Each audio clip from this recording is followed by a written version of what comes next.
বইরস চ্যানেলে আমরা আজকে শুরু করছি হুমায়ুন আহমেদ মিসির আলী সিরিজের উপন্যাস আমি এবং আমরা। আজ দ্বিতীয় পর্ব। একসঙ্গে দুটি দলকে জিততে পায় কখনোই দেখা যায় না। স্যার, আমি অনেকক্ষণ বসে আছি। মিসির আলী তাকালেন। তার ভুরু কুঞ্চিত হলো। মানুষের সঙ্গে তার কাছে কখনোই বিরক্তিকর ছিল না। অতি সাধারণ যে মানুষ, তার চরিত্রেও অবাক হয়ে লক্ষ্য করার মতো কিছু ব্যাপার থাকে। কিন্তু ইদানিং মানুষ তার কাছে অসহ্য বোধ হচ্ছে। বরং চড়ুই পাখির ব্যাপার তাকে অনেক বেশি আকৃষ্ট করছে। তার পাশে বসা থাকা চশমা পরা মানুষটি মাঝে মাঝেই তাকে বিরক্ত করছে। তাকে এই পার্কেই দেখা যায় সারাদিন, সব দিন না, কয়েকদিন পর পর। এই লোক তাকে একটা গল্প বলতে চায়, তাও প্রেমের গল্প। পার্কে বসে প্রেমের গল্প শোনার মতো ধৈর্য এবং ইচ্ছা কোনোটিই তার নেই। এই লোককে সে কথা অনেকবার বলা হয়েছে। মিসির আলী বললেন, আজ আরেকবার বলবেন? প্রথমে যুক্তি দিয়ে বোঝানোর চেষ্টা করবেন, তারপর কঠিন এবং দৃঢ়ভাবে বলবেন। মিসির আলী বললেন, জি। এখন বলুন, কেমন আছেন? কঠিন কথা বলার আগে সহজভাবে শুরু করা। বুদ্ধিমান লোক হলে বুঝে ফেলা উচিত যে প্রস্তাবনা মূল বইয়ের মতো নয়। জি স্যার, ভালো আছি। গল্প শোনাতে চাচ্ছেন তো? কিছু মনে করবেন না। গল্প শুনতে ইচ্ছে করছে না। আপনার চড়ুই পাখি দুটি সম্পর্কে জানতে চাচ্ছিলাম। চড়ুই পাখি? জি স্যার, পরশুদিন আমার কাছে এসেছিলেন।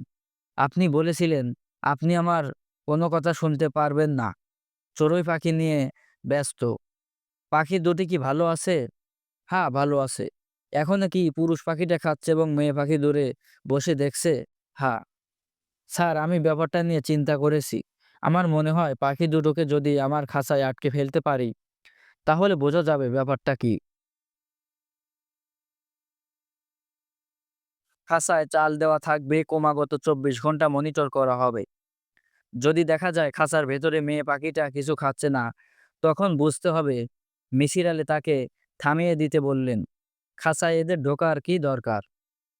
খাঁচায় ঢোকানো সমস্যা হবে না স্যার। চাল খাইয়ে আপনি এদের অভ্যস্ত করে রেখেছেন। খাঁচার দরজা খুলে আপনি যদি এর ভেতর চাল দিয়ে দেন, পাখি দুটো খাঁচায় ঢুকবে। মিসির আলী আগ্রহ নিয়ে বললেন, খাঁচা কোথায় পাওয়া যায়? নীলক্ষেতে ইউনিভার্সিটি মার্কেট নামে একটা নতুন মার্কেট হয়েছে। রঙিন মাছ, পাখি, পাখির খাঁচার অসংখ্য দোকান। খাঁচার কি রকম দাম? আপনি যদি বেয়াদবি না নেন, আমি আপনার জন্য একটা খাঁচা কিনেছি। আপনার বাসায় যে কাজের ছেলেটি আছে তাকে দিয়ে এসেছি। কেন করলেন? আপনার ভেতর কৌতূহল জাগানোর জন্য করেছি। আমি বেশ কিছুদিন ধরে আপনার সঙ্গে কথা বলতে চাচ্ছি। আপনি কোনো রকম আগ্রহ দেখাচ্ছেন না। এমনকি আমার নাম পর্যন্ত জানতে চাচ্ছেন না। আমার ধারণা হয়েছে খাঁচাটা পেলে হয়তোবা আপনি কৌতূহলী হবেন। আমার নাম জানতে চাইবেন। আপনার নাম কি? আমার ডাক নাম তন্ময়। ভালো নাম মুশফিকুর রহমান। আপনি আমার কাছে কি চান? আমি আপনাকে একটা গল্প বলতে চাই, প্রেমের গল্প। প্রেমের গল্প বলা যেতে পারে। মিসির আলী দীর্ঘ নিঃশ্বাস ফেলে বললেন, আমাকে দেখে কি আপনার মনে হয় আমি প্রেমের গল্প শোনার ব্যাপারে খুব আগ্রহী? হ্যাঁ, মনে হয়। আমার মনে হয় গল্প শুরু করলে আপনি খুব আগ্রহ নিয়ে শুনতে শুরু করবেন। আমার দরকার অসম্ভব মনোযোগী একজন শ্রোতা, যে গল্প শুনে যাবে, একটি প্রশ্নও করবে না। গল্প শুনে হাসবে না, ব্যথিতও হবে না। এমন শ্রোতা তো প্রচুর আছে। এই পার্কেই আছে। আপনি কি বলতে চাচ্ছেন আমি বুঝতে পারছি। আপনি বলতে চাচ্ছেন এই পার্কে প্রচুর গাছ আছে। গাছগুলো আমার গল্পের মনোযোগী শ্রোতা হতে পারে। আপনি কি তাই বোঝাতে চাচ্ছেন না? হ্যাঁ, গাছকে আমি আমার গল্প শুনিয়েছি। গাছরা আমার গল্প মন দিয়ে শুনেছে এবং গল্পের মাঝখানে প্রশ্ন করে আমাকে বিরক্ত করেনি। কিন্তু ওরা আমার গল্প বুঝতে পেরেছে কিনা তা আমি জানতে পারছি না। আপনার গল্প বোঝা কি গাছদের জন্য জরুরি? গাছের জন্য জরুরি না, আমার জন্য জরুরি, খুবই জরুরি। প্রেমের গল্পটি কি দীর্ঘ? গল্প বেশ দীর্ঘ, তবে গল্পের মূল লাইনটি, যাকে বটম লাইন বলা হয়, তা ছোট। স্যার, বটম লাইনটা বলবো? বলুন। আমি আপনাদের মনোবিদ্যার ভাষায় একজন সাইকোপ্যাথ। আমি এ পর্যন্ত ২টি খুন করেছি। খুব ঠান্ডা মাথায় করেছি। খুব ভেবেচিন্তে করা। এই খুন দুটি করার জন্য আমার মনে হয় বিন্দুমাত্র অনুশোচনা নেই। আমি তৃতীয় খুনটির প্রস্তুতি প্রায় সম্পূর্ণ করেছি। প্রস্তুতি পর্ব আপনাকে বলতে চাচ্ছি। প্রস্তুতি পর্বে প্রেমের ব্যাপার আছে। এই জন্যই বলছি প্রেমের গল্প। ২টি খুন করেছেন, তৃতীয়টি করে ফেলুন। আমাকে বলার দরকার কি? আমার অনুমতি নেওয়ার ব্যাপার তো নেই। স্যার, আপনি কি আমার গল্প বিশ্বাস করছেন? হ্যাঁ, করেছি। আমি তো আপনাকে একটা ভয়াবহ কথা বললাম। আপনি সঙ্গে সঙ্গে বিশ্বাস করলেন। হ্যাঁ, করলাম। কেন করেছেন? আমি মানুষকে কখনো অবিশ্বাস করি না। তাছাড়া একজন মানুষ অকারণে আমাকে এসে কথা বলবে, আমি ২টো খুন করেছি, তৃতীয়টা করব। এখন বলুন কেমন লাগে মানুষ খুন করতে? ভালো লাগে স্যার। লোকটি হেসে ফেলল, সুন্দর হাসি। কিন্তু মিসির আলি শিউরে উঠলেন। লোকটির জিহ্বা কুচকুচে কালো। সে যখন হেসে উঠল, মিসির আলি ব্যাপারটা তখন লক্ষ্য করলেন। লোকটি উঠে দাঁড়াতে দাঁড়াতে বলল, আমি আপনার ভেতরে কৌতূহল জাগ্রত করতে পেরেছি। কাজেই আপনি কাজেই আমি জানি আপনি এখন আমার কথা শুনবেন। আর স্যার, আপনি আমার জিহ্বা দেখে যেভাবে চমকে উঠেছেন, সেভাবে চমকে ওঠার কিছু নেই। খুব ছোটবেলায় আমার অসুখ হয়েছিল, কালাজ্বর। ব্রহ্মচারী ইনজেকশন নিতে হয়েছে। সেই সঙ্গে আয়ুর্বেদীয় এক ওষুধ খেয়ে জিহ্বা পুড়িয়ে ফেলেছিলাম। স্যার যাই, খুব শিগগিরই আপনার সঙ্গে আমার দেখা হবে। ও ভালো কথা। স্যার, এই বইটি আমি আপনার জন্য এনেছি। অস্ট্রেলিয়ান পাখিদের ওপর একটা বই। পাখিদের সম্পর্কে কিছু তথ্য এই বইটাতে পেতে পারেন।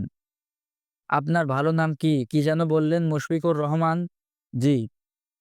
আপনার সঙ্গে আমার কোথাও দেখা হবে। আপনার ঠিকানা কি? আমাকে আপনার খুঁজে বের করতে হবে না স্যার। আমিই আপনাকে খুঁজে বের করব। মিসির আলি কাজের ছেলেটির নাম বদু। বয়স ১৫-১৬। বামন ধাঁচ আছে। লম্বা হচ্ছে না। ছেলেটা বোকা ধরনের, তবে অত্যন্ত অনুগত। রাতে মিসির আলি বাড়ি ফিরতে দেরি হলে চিন্তিত মুখে সদর রাস্তায় দাঁড়িয়ে থাকে। কিছুদিন পর পর এত কম বেতনে কাম করব না বলে ভয় দেখানোর চেষ্টা করে। মিসির আলি তাকে লেখাপড়া শেখানোর চেষ্টা করছেন। গত ৩ মাসে সে আ, অ, হ্রস্বই পর্যন্ত শিখেছে। তাও ভালোমতো শিখতে পারেনি। অ এবং আ গন্ডগোল হচ্ছে। কোনটা অ, কোনটা অ এখনো ধরতে পারে না। তারপরেও পড়ালেখার কাজটি খুব আগ্রহ নিয়ে করে। মিসির আলি ঘরে ঢুকলেন, বধূ পড়ছে। মাথা দুলিয়ে দুলিয়ে পড়ছে। বই, স্লেট, পেন্সিল চারিদিকে ছড়ানো। মিসির আলি বললেন, কেউ কি পাখির খাঁচা দিয়ে গেছে? বধূ বলল, হ। সুন্দর মতো একটা লোক আইছিল। লোকটা কি বলল? বলছে, বধূ খাঁচাটা রাখো। স্যার এলে তার হাতে দিও। এই নাও একটা চিঠি। বধূ কথাগুলো হুবহু বলে গেল। মিসির আলি দীর্ঘ নিঃশ্বাস ফেললেন। বধূ মুশফিকুর রহমানের কথাগুলো যন্ত্রের মতো বলে যাচ্ছে। স্মৃতিশক্তি কোনো সমস্যা এখানে হচ্ছে না, অথচ সামান্য স্বরেও তার মনে থাকছে না। এর কারণটা কি? তোকে বলল বধূ খাঁচাটা রাখো। যে বলছে? তোর নাম জানলো কিভাবে? তা কেমনে কব? হ্যাঁ, তো আমারে বলে নাই। তুই অবাক হসনি? অপরিচিত একটা লোক তোর নাম ধরে ডাকছে। যে না, অবাক হব কেন? তার ইচ্ছা হইছে ডাকছে। নাম ধরে ডাকলে দোষের কিছু নাই। মিসির আলি ঘরে ঢুকে খাঁচা দেখলেন। বেশ বড় লোহার খাঁচা। সাদা রং করা হয়েছে। রং এখনো শুকায়নি। হাতে লেগে যাচ্ছে। খামে ভরা নোটটা তিনি পড়লেন। আপনার পক্ষী বিষয়ক গবেষণার সাফল্য কামনা করি। বল পয়েন্টের লেখা, নয়া কলমের লেখা। দামি কলম নিশ্চয়ই মসৃণ লেখা। যে কাগজগুলো লেখা হয়েছে সে কাগজও দামি। প্যাড থেকে ছেঁড়া হয়েছে। ক্রিম কালারের প্যাড। প্যাডের পাতা থেকে হালকা গন্ধ আসছে। মিসির আলি সবচেয়েও মুগ্ধ করল হাতের লেখা। অনেকদিন তিনি এত সুন্দর হাতের লেখা দেখেননি। অক্ষরগুলো আলাদা আলাদাভাবে ছুঁয়ে দেখতে ইচ্ছে করছে। বধূ যে লোকটা কি খাঁচা দিয়ে চলে গেল, না কিছুক্ষণ ছিল? কিছুক্ষণ ছিল। গল্প সল্পও করল। কি গল্প করল? আমার বাড়ি কই? কতদিন আপনার সঙ্গে আমি আছি? আমি ২-৪টা হাবিজাবি কথা বললাম। হাবিজাবি কথা বলে কি বলল? যেমন ধরেন লেহাপড়া কিছু মনে থাকে না। কোনটা সরেও কোনটা সরেয়া খালি গোলমাল হয়। তখন লোকটা একটা নিয়ম শিখাইয়া দিল। বলছে, "এই নিয়মে বললে মনে থাকবে।" নিয়মটা কি? স্বরে অ হইল হাতের মুষ্টিবদ্ধ। স্বরে অ বলনের হাতের সময় মুষ্টিবদ্ধ করণ লাগবো। স্বরে আ হইল মুঠির খোলা। নিয়মটা ভালো। তখন আর ভুল হয় না। লোকটার মধ্যে অদ্ভুত কিছু দেখছিস বধূ? যে না। ভালো করে মনে করে দেখ, লোকটা কথা বলার সময় হেসেছে। যে হাসছে। হাসি দেখে অদ্ভুত কিছু মনে হয়েছে। যে না। মিসির আলি হাত মুখ ধুয়ে বিছানায় উঠলেন। মোশফিকুর রহমানের দেওয়া পাক্ষি বিষয়ক বইটির পাতা উল্টালেন। নতুন বই।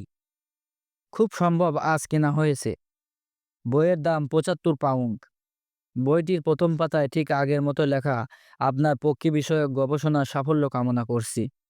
মিসির আলি আবারও মনে মনে বললেন, কি সুন্দর হাতের লেখা। তিনি সত্যি সত্যি লেখাগুলোর ওপর দিয়ে আঙুল বুলিয়ে গেলেন। লোকটা সম্পর্কে মিসির আলি ঠান্ডা মাথায় ভাবতে চেষ্টা করলেন। বিত্তবান মানুষ, তা ধরে নেওয়া যায়। ৭৫ পাউন্ড দামের বই উপহার দেওয়া, খাঁচা কিনে আনার কাজগুলো একজন বিত্তবান মানুষ করবে। মোশফিকুর রহমান তাকে কৌতূহলী করবার জন্য খাঁচা উপহার দিয়েছে। এর প্রয়োজন ছিল না। একবার হাঁ করলেই মিসির আলি তার সম্পর্কে কৌতূহলী হতেন। তা করেনি। মিসির আলি যখন কৌতূহলী হয়েছেন, তখন তার ভয়ঙ্কর জিহ্বা দেখিয়েছে। তার আগে না। সে তার শরীরের অস্বাভাবিক গোপন রাখতে পারে, এই ক্ষমতা তার আছে। সে বধূর সঙ্গে গল্প করেছে। বধূ তার কালো জিহ্বা দেখতে পারেনি। ইচ্ছা করলে মিসির আলির কাছে গোপন রাখতে পারত। তা রাখেনি। তার মানে কোনো একটা উদ্দেশ্য আছে। উদ্দেশ্যটা কি? সে কি ভয় দেখাতে চেয়েছে, না চমকে দিতে চেয়েছে? চমকে দেওয়ার একটা প্রবণতা লোকটির মধ্যে লক্ষ্য করা যাচ্ছে। পাখির খাঁচা কিনে আনায় তাই প্রমাণিত হয়।